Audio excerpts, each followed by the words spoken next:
حضرت لوط اللہ کے ایک پیغمبر اور رسول تھے جن کو دنیا میں رہنمائی اور دین اسلام کی سربلندی کے لیے بھیجا گیا۔ حضرت لوط نے پیدائش کے کچھ سالوں بعد اپنے چچا ابراہیم کے ساتھ مصر چھوڑا اور فلسطین کے شہر سدوم کی طرف روانہ ہوئے، جو بحیرہ مردار کے مغربی کنارے پر تھا۔ یہ شہر برائیوں سے بھرا ہوا تھا۔ اس کے باشندوں نے مسافروں کو راہ راست پر لایا، لوٹا اور قتل کیا۔ ان میں ایک اور عام برائی یہ تھی کہ ان کے مرد عورتوں کے بجائے مردوں سے جنسی تعلقات قائم کرتے تھے۔ اس غیر فطری عمل کو بعد میں شہر کے نام سے جانا جانے لگا سدوم۔ اس پر کھلے عام اور بے شرمی سے عمل کیا گیا۔ یہ ان جرائم اور گناہوں کے عروج پر تھا کہ اللہ تعالی نے حضرت لوط علیہ السلام پر وحی نازل فرمائی کہ وہ لوگوں کو اپنے بے حیائی سے باز آنے کے لیے بلائیں، لیکن ان کی بد اخلاقی اس قدر گہری ہو چکی تھی کہ وہ لوط کی تبلیغ سے بہرے ہو گئے۔ اپنی غیر فطری خواہشات کے عادی ہو کر انہوں نے توبہ کی دعوت قبول کرنے سے انکار کر دیا، یہاں تک کہ جب لوط اللہ نے اپنا ذکر کیا انہیں اللہ کے عذاب سے ڈرایا۔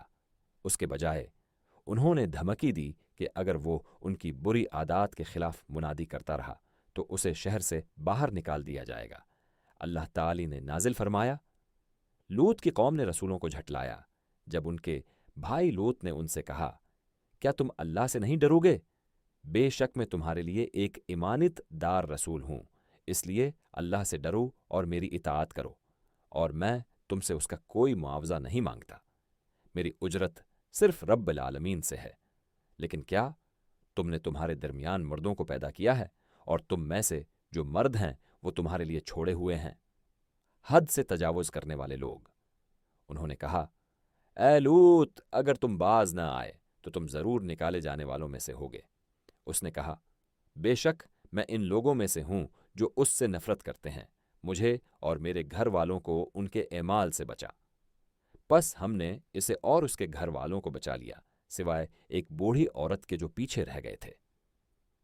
حضرت لوط علیہ السلام کی قوم کے گناہوں نے ان کے دل کو رنجیدہ کر دیا۔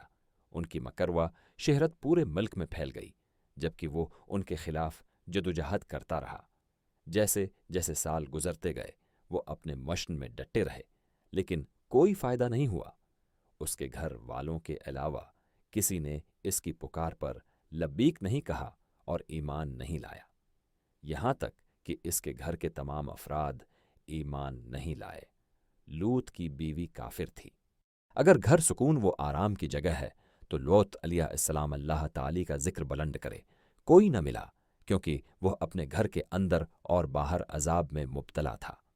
ان کی زندگی مسلسل اذیتوں سے دوچار تھی، لیکن وہ اپنی قوم کے لیے رسول کی حیثیت سے صبر اور ثابت قدم رہے۔ اس کی بات ماننے کے بجائے انہوں نے اس کے پیغام کو جھٹلایا اور اس کا مذاق اڑاتے ہوئے اسے للکارتے ہوئے کہا، کیا مطلب؟ ہمارے پاس اللہ کا عذاب لاؤ اگر تم سچوں میں سے ہو۔ لوط اللہ نے اپنا ذکر کیا، اللہ سے دعا کی کہ وہ اسے فتح عطا فرمائے اور بدعنوانوں کو تباہ کرے۔ چنانچہ اللہ تعالی نے اس کی دعا کے جواب میں 3 فرشتے جوان خوبصورت مردوں کے بھیس میں بھیجے۔ وہ دوپہر کو بستی کی دیواروں پر پہنچ گئے۔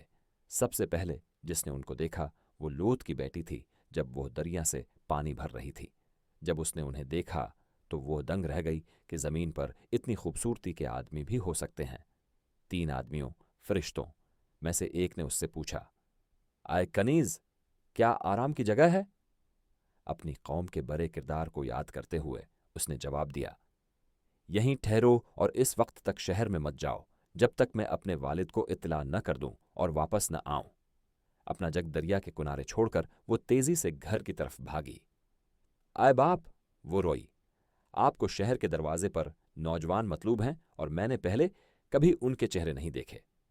لوط اللہ تعالی اپنا ذکر بلند کرے پریشان ہوا جب وہ جلدی سے اپنے مہمانوں کی طرف بھاگا۔ وہ اس کے گھر مہمان بن کر آئے۔ مہمان نوازی کے بعد ان سے پوچھا کہ وہ کہاں سے آئے ہیں اور کہاں جا رہے ہیں۔ انہوں نے اس کے سوالوں کا جواب نہیں دیا۔ اس کے بجائے انہوں نے پوچھا کہ کیا وہ ان کی میزبانی کر سکتا ہے۔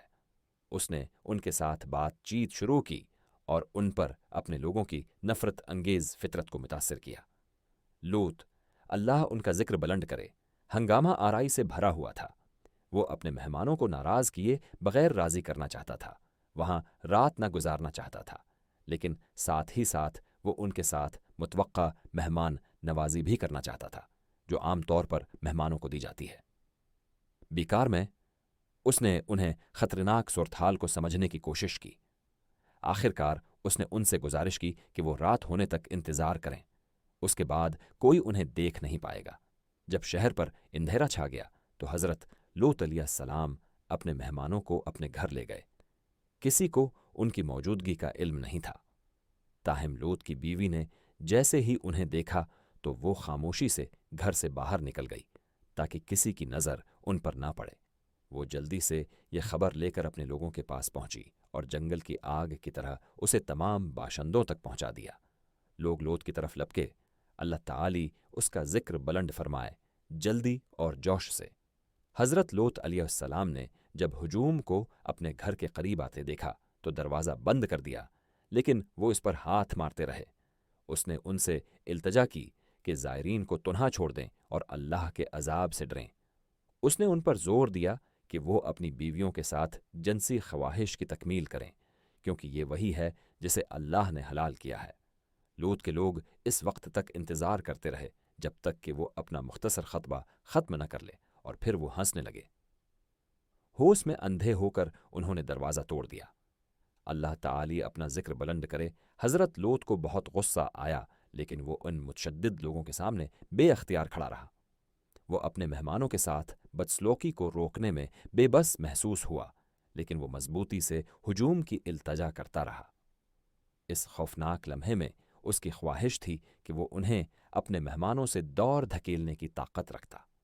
اسے بے بسی اور غم کی حالت میں دیکھ کر مہمانوں نے اس سے کہا، تم فکر مند اور خوفزدہ نہ ہو، ہم فرشتے ہیں اور یہ لوگ تمہیں کوئی نقصان نہیں پہنچائیں گے۔ یہ سن کر ہجوم خوفزدہ ہو گیا اور لوط کے گھر سے فرار ہو گیا اور جاتے وقت اسے دھمکیاں دیتے ہوئے فرار ہو گئے۔ فرشتوں نے حضرت لوط علیہ السلام کو خبردار کیا کہ وہ طلوع آفتاب سے پہلے اپنے گھر سے نکل جائیں، سوائے ان کی بیوی کے اپنے تمام اہل خانہ کو ساتھ لے کر۔ اللہ نے حکم دیا تھا کہ شہر کاسد و مختم ہونا چاہیے۔ زلزلے نے شہر کو ہلا کر رکھ دیا۔ ایسا لگتا تھا جیسے کسی زبردست طاقت نے پورے شہر کو ایک جھٹکے میں اٹھا کر نیچے پھینک دیا ہو۔ پھر شہر پر پتھروں کا طوفان برسا۔ لوط کی بیوی سمیت سب کچھ تباہ ہو گیا۔ قرآن پاک نے اس واقعہ کو درج کیا ہے۔ اس کا مطلب ہے، بس ہم نے اسے اور اس کے گھر والوں کو بچا لیا، سوائے ایک بوڑھی عورت کے جو پیچھے رہ گئے۔ پھر ہم نے باقیوں کو ہلاک کر دیا، اور ہم نے ان پر پتھروں کی بارش برسائی، اور جن لوگوں کو ڈرایا گیا تھا ان کی بارش بہت بری تھی۔ یقیناً اس میں ایک نشانی ہے، لیکن ان میں سے اکثر ایمان لانے والے نہیں تھے۔ قرآن 26 170 سے 150۔ اس طرح لوط کی قوم اللہ تعالی نے اپنا ذکر بلند کیا، تباہ ہو گئے، اور ان کی بستیاں اور نام و نشان روئے زمین سے مٹ گئے۔